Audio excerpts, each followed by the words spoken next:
కానీ మీరు చూస్తే ఈ సంక్రాంతి లాంటి అంత బ్లాక్ బస్టర్ హిట్ తీసిన మీరు తర్వాత ఎందుకొని కెరీర్లో సినిమాలు ఎందుకు ఆపేసినట్టుగా సడన్గా ఆగిపోయిన ఎందుకు అల్లరి మాత్రం తీశారు దీని తర్వాత చూస్తే ఇంకా ఏదైనా పరిశ్రమలో మనకి సక్సెస్కి ఉన్న ఇంపార్టెన్స్ ఇంకో దానికి ఉండదు. అదే మనం పూలమ్ము చోట కట్టెలు అమ్ముకోలేము.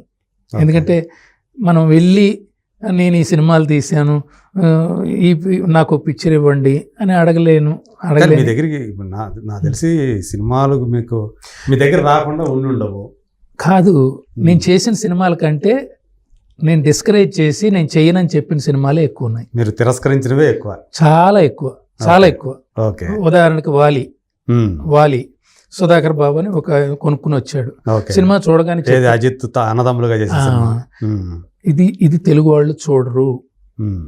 తమ్ముడు భార్య అన్న భార్య స్నానం చేస్తుంటే తమ్ముడు చూడటం, ఇవన్నీ పట్టవు మనకి. మనం ఇంత కష్టపడి జనం చేత వాళ్ళే అన్న తమ్ముడు కాదు, నాకు గుర్తులేదు. తమ్ముడు ఎవరు అన్నదమ్ముల భార్యల్లో ఒకళ్ళు స్నానం చేస్తారు. వాలి అంటే నెగిటివ్ కదా, వాళ్ళే పెద్ద కదా వాలి సుగ్రీవుల్లో. అదే నాకు చాలా, నువ్వు సడన్ గా అడిగావు కాబట్టి నాకు అసలు గుర్తే లేదు. ఈ యొక్క పాయింట్ తో చాలు, ఈ పాయింట్ ఆడదు అని చెప్పి నేను అన్నా. అది హిందీ తమిళ్లో సూపర్ డూపర్ హిట్ అన్న. సూపర్ డూపర్ హిట్ అవ్వచ్చు సార్, మీరు ఎవరితోనో చేసుకున్న అవ్వాలి కాదని. మీరు ఇంకా ఆశ్చర్యకరం ఏంటంటే డాడీ నేను చేయాల్సిందే నాగేశ్వరరావు గారితో.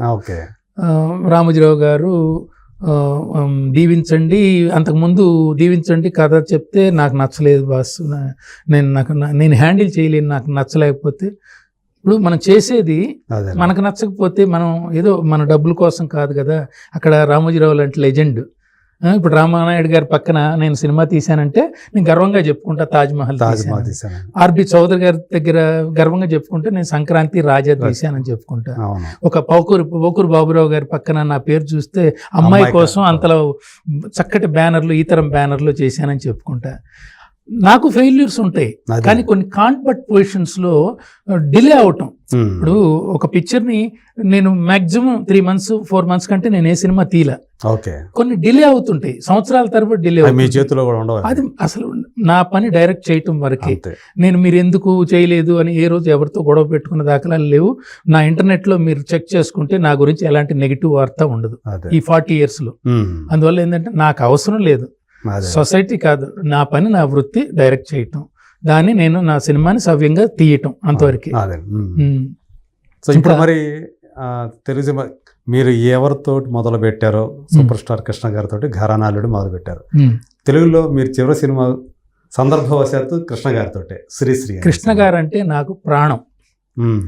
కృష్ణ గారు అంటే చిన్నతనం నుంచి మోసగాడు కానీ పండంటి కాపురం చెప్పండి అభిమానం. నేను అభిమాన్ని మాస్టర్ కిలాడి దగ్గర నుంచి నాకు చాలా ఇష్టం కృష్ణ గారి స్టైల్. అంటే మార్చేశాడు కదా ఆయన సినిమా యొక్క గతిని, మార్చేశాడు, మార్చేశాడు. అన్ని రకాల టెక్నాలజీలు మొట్టమొదటి ఇన్వెంట్ చేసింది ఆయనే. సో ఆయన మంచితనాన్ని జర్నలిస్టులుగా మీరందరూ ఎంత చక్కగా ఎలివేట్ చేశారంటే, దేవుళ్ళ లాంటి మనిషి అన్నంత మంచితనం ఆయనలో ఉంది కాబట్టి ఆ మంచితనం చూసి మీ ఇలాంటి జర్నలిస్టులు, నిజంగా జర్నలిస్టులకు ఎంతో రుణపడి ఉన్నాడు కృష్ణ గారు. ఎవరికి అంత గొప్ప మాట అనేది, దేవుళ్ళ లాంటి మనిషి అనేది రాదు. అలాంటి మనిషిని నేను ఆరాధిస్తూ కాలేజ్ డేస్లో ఉన్నప్పుడు ఫస్ట్ టైం నేను కోదండరామిరెడ్డి గారి శిష్యుణ్ణి. కోదండరామిరెడ్డి గారి శిష్యుడిని అయినప్పుడు నేను కృష్ణ గారిని ఎప్పుడు చూస్తానని తపన పడేవాడిని. ఎందుకంటే నాకు మొట్టమొదటి సినిమా చిరంజీవి గారు న్యాయం కావాలి నా ఫస్ట్ పిక్చర్. అప్పుడు ఏడీయేనా మీరు? నేను అసిస్టెంట్ డైరెక్టర్, అసిస్టెంట్ డైరెక్టర్గా జాయిన్ అయ్యాను కదా క్రాంతి కుమార్ గారి దగ్గర. దాని తర్వాత కిరాయి రౌడీలు, తర్వాత రక్త సింధూరం, అన్ని చిరంజీవి గారితో వస్తున్నాయి. కృష్ణ గారితో చేయాలని ఒక చిన్న ప్రేమ ఉంటుంది కదా, చిన్నప్పటి నుంచి ఉంది. కిరాయి కోటిగాడని అనౌన్స్మెంట్ అయింది. దక్కన గురుగారిని అడిగి కృష్ణ గారి దగ్గరికి వెళ్తానండి అన్న. ఆ రోజు నుంచి కృష్ణ గారికి నేను బాగా గుర్తు. ఎందుకంటే నేను బొమ్మలు గీసేవాడిని, ఆర్ట్ డిపార్ట్మెంట్, కృష్ణ గారి మీద ప్రేమ కదా. ఆ పూలు సెలక్షన్ లో కానీ ఏదైనా నమస్తే సుస్వాగతం, ఇవన్నీ పాటలు, ఇవన్నీ సిచ్యువేషన్స్ బ్రహ్మాండంగా ఉంటాయి కిరాయి కోట. సో ఆయన బెల్ట్ ఇక్కడ కట్టుకుంటాడు దాంట్లో కొత్తగా, కాస్ట్యూమ్ సెలక్షన్ లో కానీ ఈ షర్ట్ కాదు ఈ షర్ట్. మాధవరావు గారు నాకు బాగా ఫ్రెండ్ అయ్యారు. అయ్యాడు. ఓకే. ఇట్లా ఉంటే ఈ Makeup క్యారెక్టర్ మాధవరావు గారు. బాగుంటుంది, క్యారెక్టర్ బాగుంటుంది మాధవరావు గారు అంటే వెంటనే బ్రహ్మాండంగా చేసేవాడు. ఆ రోజు కాస్ట్యూమ్స్ కృష్ణ అనమాట. కృష్ణ గారితో కూడా మంచి సన్నిహితం ఉండేది.